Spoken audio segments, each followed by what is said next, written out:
there. Subscribe to my channel. And also press this bell icon. Halo adik-adik di rumah, apa kabarnya? Kakak harap selalu baik di dalam Tuhan kita Yesus Kristus. Nah, pada minggu ini kita kembali dipertemukan dalam ibadah sekolah hari Minggu secara khusus untuk GKE Pintu Elok Pontianak. Adik-adik, kita akan memulai setiap rangkaian ibadah kita. Namun sebelum itu, marilah kita memuji Tuhan dengan pujian yang mengatakan, mari kita bersukaria. Adik-adik dipersilakan untuk bangkit berdiri.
Oke adik-adik semuanya, shalom. Sebelum kita memulai ibadah kita, mari kita bersatu dalam doa. Kita berdoa. Tuhan Yesus, Engkau sangat baik dalam kehidupan kami. Engkau menjaga, memelihara kami semua, sehingga hari yang baru boleh kami nikmati karena kebaikan Tuhan. Ya Tuhan, kami akan memulai ibadah sekolah minggu kami. Kau berkati ibadah ini dari awal, pertengahan, hingga berakhirnya. Biarkanlah ibadah ini menjadi ibadah yang berkenan di hadapan-Mu. Terima kasih Yesus. Haleluya. Amin. Adik-adik, kita telah memuji dan membesarkan nama Tuhan. Nah, sebelum kita mendengarkan sabda dari kebenaran firman Tuhan, kembali kita memuji Tuhan dengan pujian yang mengatakan bagaimana cara Musa melewati laut kosong. Adik-adik di rumah, kembali untuk berdiri, kita memuji Tuhan.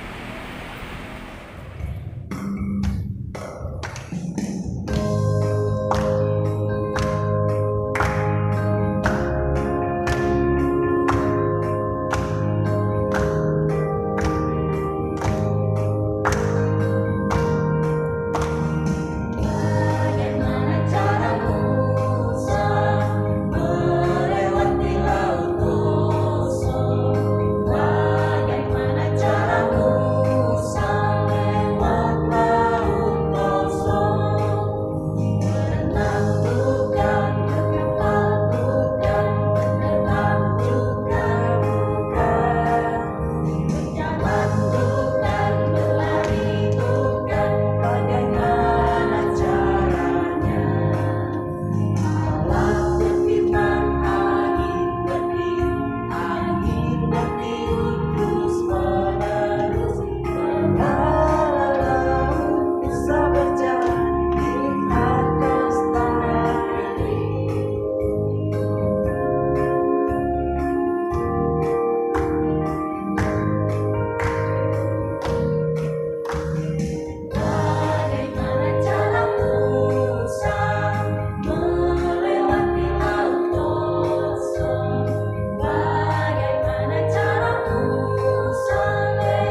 Shalom.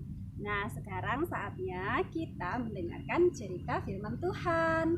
Sebelum kita memulai, kita berdoa dulu ya adik-adik ya. Kak Milda pimpin kita berdoa. Semuanya lipat tangannya, tutup matanya, tundukkan kepalanya. Kak Milda pimpin kita berdoa. Tuhan Yesus yang Maha Pengasih dan Maha Penyayang, kami bersyukur Tuhan karena pada saat ini kami masih diberi kesempatan untuk mendengarkan cerita firman-Mu. Tuhan, kiranya Engkau melembutkan hati kami dan mengurapi setiap kami agar kami dapat menerima firman-Mu dan menerapkannya dalam hidup kami hari lepas hari. Terima kasih Tuhan Yesus, kami mengucapkan doa ini hanya di dalam nama-Mu. Haleluya, amin. Nah, adik-adik, saat ini kakak akan membawakan sebuah cerita kepahlawanan dari tokoh Alkitab yang bernama Gideon. Ayo, siapa yang pernah dengar nama ini? Atau mungkin teman-temannya ada yang namanya Gideon? Bahkan mungkin ada bapaknya yang namanya Gideon. Tapi bukan Gideon itu ya yang mau kakak ceritakan hari ini. Karena saat ini kakak akan menceritakan cerita kepahlawanan dari seorang Gideon yang terdapat di Alkitab Perjanjian Lama, khususnya pada kitab Hakim-Hakim pasal 6 sampai pasal 8. Gimana ya ceritanya? Nah, kita simak baik-baik ya adik-adik ya. Oh iya, begini adik-adik. Gideon ini adalah seorang hakim-hakim yang hidup pada zaman bangsa Midian dan Amalek menyerang bangsa Israel. Nama lain dari Gideon adalah Yerubbaal. Apa ya artinya ya? Yerubbaal itu artinya sang penghancur atau seorang pahlawan yang gagah perkasa. Nah, ayah dari Gideon ini bernama Yoas yang berasal dari suku Manasye. Sekarang adik-adik kita saksikan ya cerita mengenai kepahlawanan dari Gideon.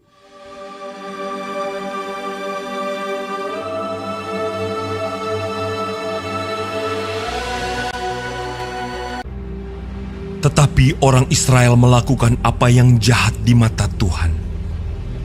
Sebab itu Tuhan menyerahkan mereka ke dalam tangan orang Midian 7 tahun lamanya. Dan selama itu orang Midian berkuasa atas orang Israel. Karena takutnya kepada orang Midian itu, maka orang Israel membuat tempat-tempat perlindungan di pegunungan, yakni gua-gua dan kubu-kubu. Lalu berserulah orang Israel kepada Tuhan. Pohon tarbantin di Ofra, kepunyaan Yoas, sedang Gideon anaknya mengirik gandum dalam tempat pemerasan anggur. Malaikat Tuhan menampakkan diri kepadanya dan berfirman kepadanya demikian. Tuhan menyertai engkau. Pergilah dengan kekuatanmu ini dan selamatkanlah orang Israel dari cengkraman orang Midian. Bukankah aku mengutus engkau? Tetapi jawabnya kepadanya, Tuhanku. Tetapi sekarang Tuhan membuang kami dan menyerahkan kami ke dalam cengkraman orang Midian. Jika sekiranya aku mendapat kasih karunia di matamu, maka berikanlah kepadaku tanda bahwa engkau sendirilah yang berfirman kepadaku. masuklah Gideon ke dalam, lalu mengolah seekor anak kambing dan roti yang tidak beragi, dibawanya itu kepadanya, lalu disuguhkannya.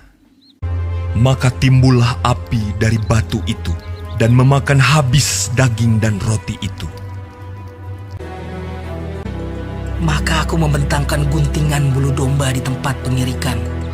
Apabila hanya di atas guntingan bulu itu ada embun, tetapi seluruh tanah di situ tinggal kering. Dan demikianlah terjadi, dan diperasnya air embun dari guntingan bulu itu, secawan penuh air.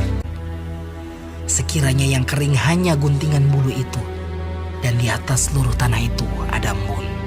Dan demikianlah diperbuat Allah pada malam itu. Itulah Gideon, dengan segala rakyat yang bersama-sama dengan dia.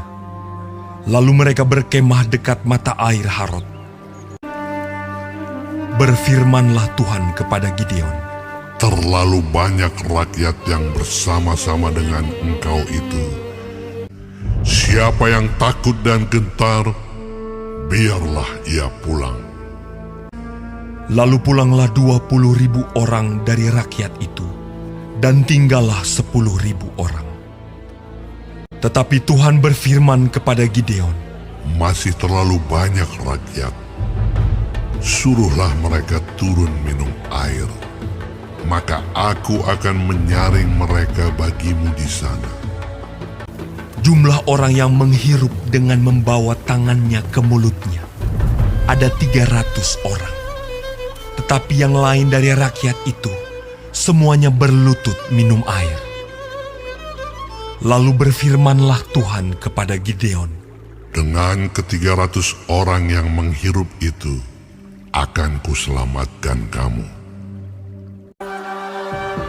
sedang ke-300 orang itu bersama-sama meniup sangkakala dan memecahkan buyung dengan memegang obor di tangan kirinya dan sangkakala di tangan kanannya untuk ditiup serta berseru, "Pedang demi Tuhan dan demi Gideon!"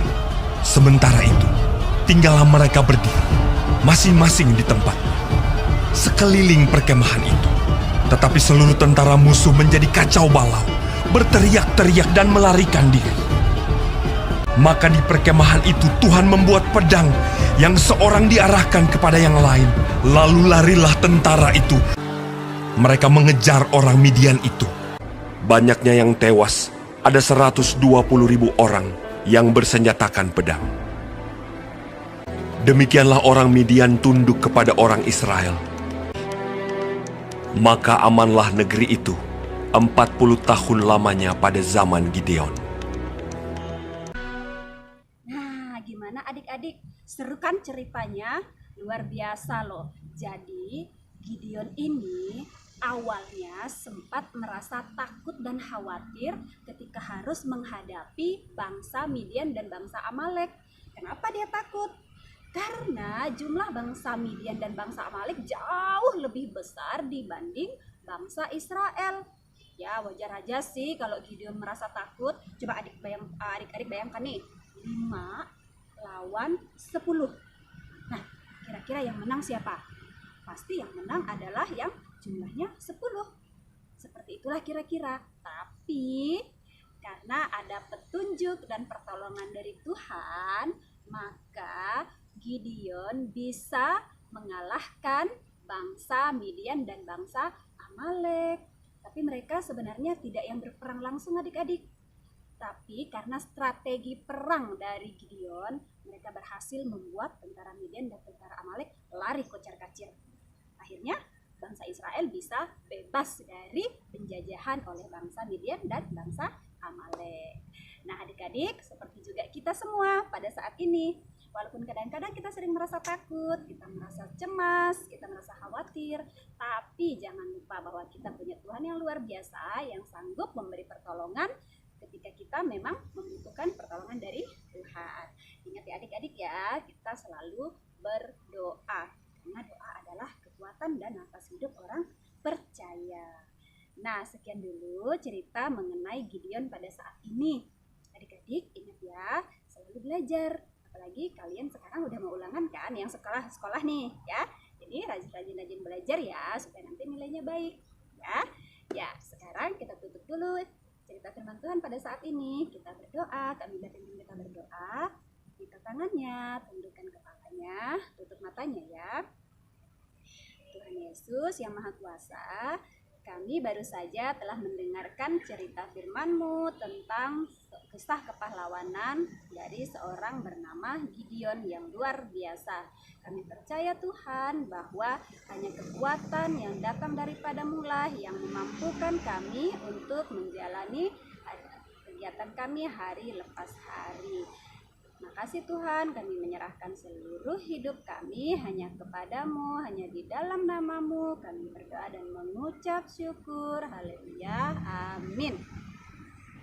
Adik-adik, sebelum kita mengakhiri setiap persekutuan atau ibadah kita pada hari ini, kembali kita memuji Tuhan dengan pujian mengatakan, Tuhan Yesus baik. Adik-adik kembali berdiri ya.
adik-adik yang terkasih di dalam Tuhan kita Yesus Kristus, kita sangat bersyukur pada hari ini kita boleh menyelesaikan ibadah sekolah minggu kita dengan baik. Pada saat ini Kak Surya akan pimpin kita di dalam doa. Mari kita berdoa. Tuhan, kami bersyukur karena kami boleh diperdengarkan oleh firman-Mu yang boleh menguatkan iman dan pengharapan kami kepada Tuhan. Pada saat ini Tuhan, kami juga sangat bersyukur karena Kau boleh menyertai ibadah kami, sehingga ibadah kami boleh berjalan dengan baik. Jadikan kami Tuhan anak-anak-Mu yang melakukan firman-Mu di dalam kehidupan kami. Kami bersyukur dan berdoa, haleluya. Adik-adik, ibadah kita hari ini telah selesai. Selamat hari Minggu, Tuhan Yesus memberkati. Dadah.